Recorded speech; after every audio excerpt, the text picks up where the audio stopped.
Valdurparken i forhold til Baldur. Kan du se det? Ja, jeg kan ikke se, når jeg er tørren her. Altså, han er lidt tung i forhold til, hvor Baldur han er mere sådan opadgående, når han løber frit. Jeg skal lige se det. Ja, selvfølgelig. Kan du ikke se det? Jo, det kan jeg godt se. Jo. Så det er bare et spørgsmål om dyret. Ja. Bare. Ja.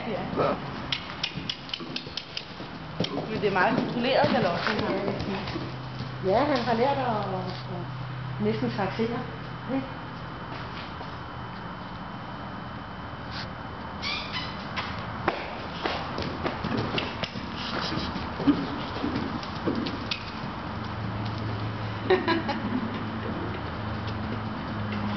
Jeg er hingst. Jeg vil. Ja. Tog du det? Ja. Tog du det? Så løb.